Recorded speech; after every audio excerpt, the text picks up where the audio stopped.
All right. Men's brains, women's brains. Women's brains think give, give, give, give, give, give, give, give, give. They just love to give. They're happiest when they're giving. You get a bunch of women together and they're all giving to each other. Oh, I love your hair. I love your shoes. I love your outfit. Oh, they just love it. Now, men's brains are a little different.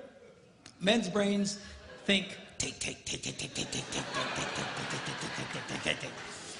And you get a bunch of men together, and we insult each other.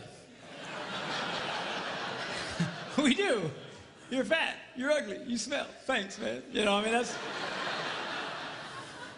So if women love to give, and men love to take, which way do you suppose the give and take goes in most relationships? That way. Women think the answer is to give more. If they give more, it will inspire him to give back. Ain't gonna happen. All right? You've got to learn, girls, that if you're going to be truly happy, you're going to have to learn how to take in your relationship. And women are fundamentally very uncomfortable in taking in their relationships. They just love to give, give, give, give, give, give, give. But you'll give yourselves to death. A lot of you just burn yourselves out. It's not unusual to have a woman and her husband come into my office and, you know, she's been married, they've been married for 25 years, and she says, I've given it that bad. I have nothing left to give. You ever hear a woman say that? I have nothing left to give. They're burnt because they've just given so much. Then you look at the husband and he goes, I thought we had a good marriage. Because it's been great for him. She's given, he's taken, this rocks. All right? So now, girls, I'm going to show you how you can take advantage and change that flow in your relationships. I'm going to show you how you can get a man to do what you want him to do. All right? Now, when I first say that, all the girls go, yes. And all the boys go, you sold me out, man. You sold.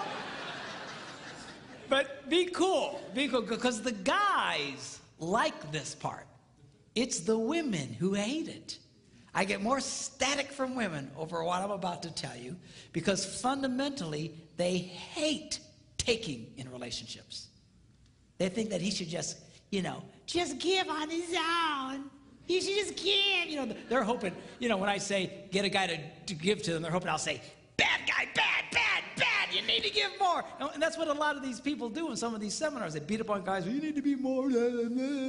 No, the real key. I mean, I think we've established it doesn't work.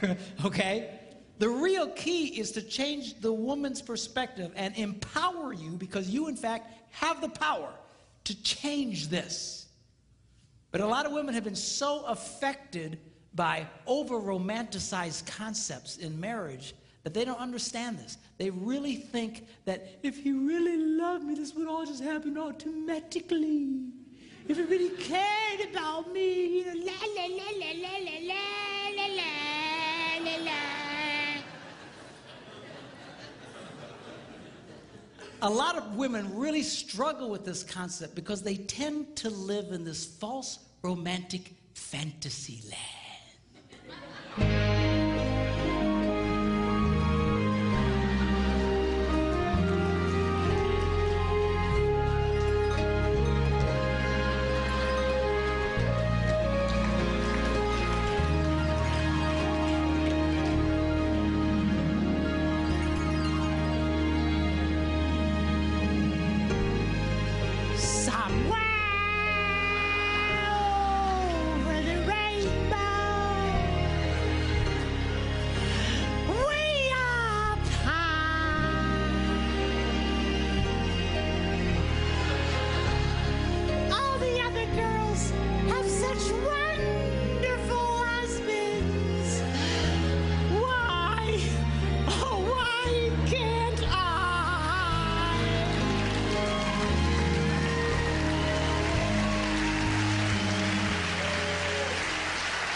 Girls, you can either sit around with your hearts broken all the time, or you can do something about it. And I'm going to show you what you can do. 4 simple steps, how you can change this dynamic of give and take in your relationships. Okay, y'all ready?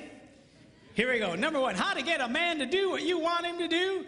Number 1, you need to ask him more than once.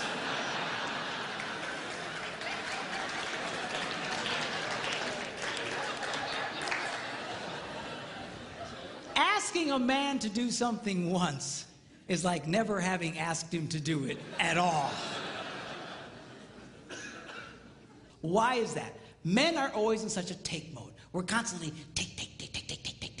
We compete taking. We're in business taking. We're just take.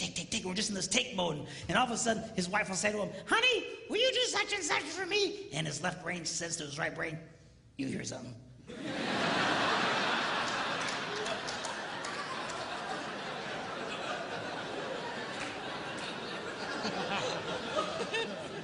His right brain goes, nope.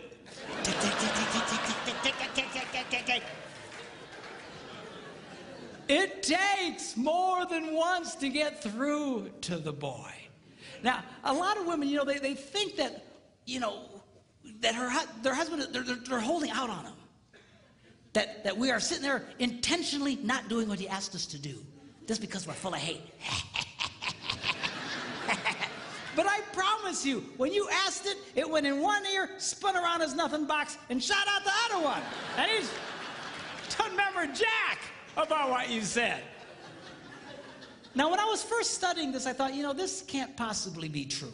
This has got to be inaccurate, because I'm married to a woman who has no problem asking me more than once. She said, honey, will you do such and such for me? I go, no.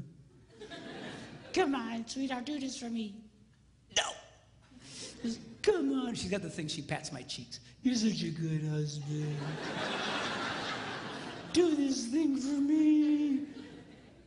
Okay, then I do it. So when I was first reading this, that they were saying women only like to ask one time, I thought that can't possibly be true. And I remember I was in a church in Green Bay, Wisconsin at the time. I was one of several pastors at a large church there. And I before service started, I thought, I'm going to ask some ladies, because this can't possibly be right. So I quick came up to a lady. I said, let me ask you a question. She said, yeah. I said, do you have a hard time getting your husband to do stuff for you? She goes, Pastor, you have no idea. She says, I asked that man to paint the ceiling. That was back in October. It's March. He doesn't do it. He walks in every day. Just she's just getting mad telling me about it, okay? And I said, okay. I get it. But let me ask you a question. Because remember, I want to prove what I've just been reading wrong. I said, let me ask you a question. How many times did you ask him to do it? And she stared at me like a dog at a new dish.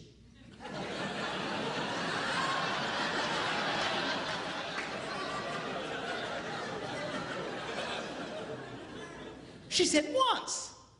I was stunned. I says, why wouldn't you ask him more than once? She says, I shouldn't have to. I said, you might want to try that.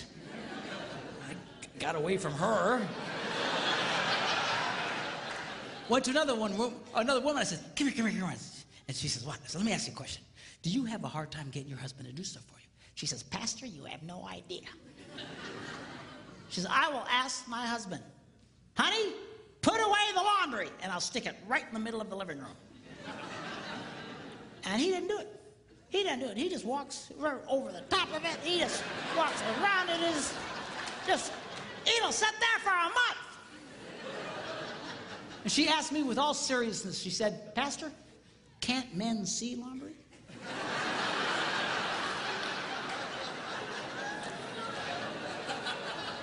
I said, yeah, we can see it. Just doesn't mean a whole lot to us. So she's just getting angry, just tell me about it. So I said, okay, yeah, I get it. But let me ask you a question. How many times did you ask him to do it? And that same startled look. Once.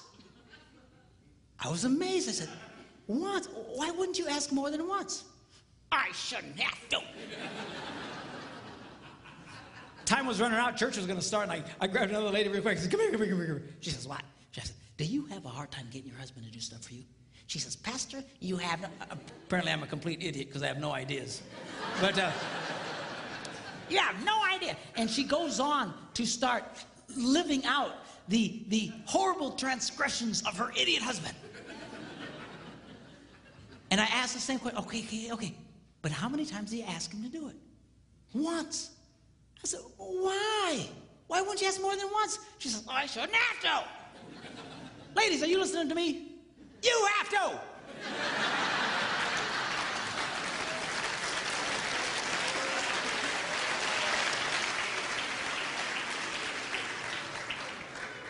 To just get mad and madder and madder and having a cow over nothing. He doesn't even remember what you said. He's not thinking about it. But then I learned something. The reason women find this so offensive is because really, they don't want to ask the first time. It's true, you little sinners.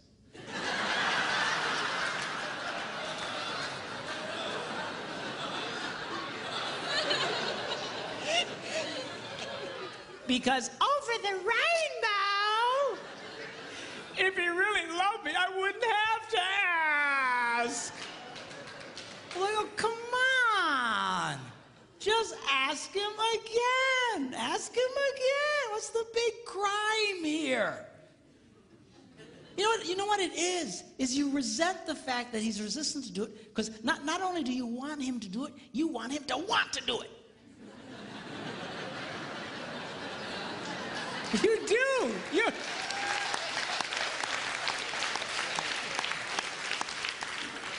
Well, I got news for you. We don't want to do it. We're never going to want to do it. If we wanted to do it, we'd have done it already. What do you care about the internal motivations of his heart? Stop! So he does it. I'll finally do something my wife wants me to do. I don't want to do it. I don't do it. And she just... because she's getting something out of me. What's with this always analyzing the internal motivations of the guy's heart? I mean, getting yourself all kinds of trouble. I was in Germany some months ago doing some seminars for the troops who were rotating out of Iraq with the army. This one lady tells me, she says, you know what? She says, my husband, if there are dirty dishes in the sink, he cleans them and puts them away.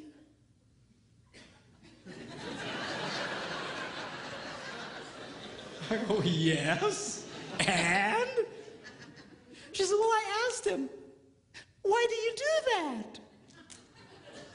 And he said, because I hate dirty dishes. And she started crying.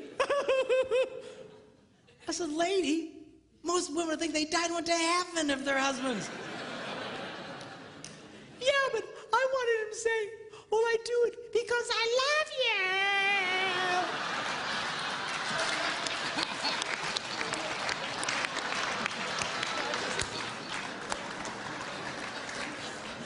Who cares why he does it? Seriously, you've got to let up on this stuff. Leave him alone. Who cares what his motivations are, what his desires? I'll tell you what most men's desires are, is to do nothing. Okay, have we established that? So get him doing stuff for you. Who cares why he wants to do it in his heart? Number 2.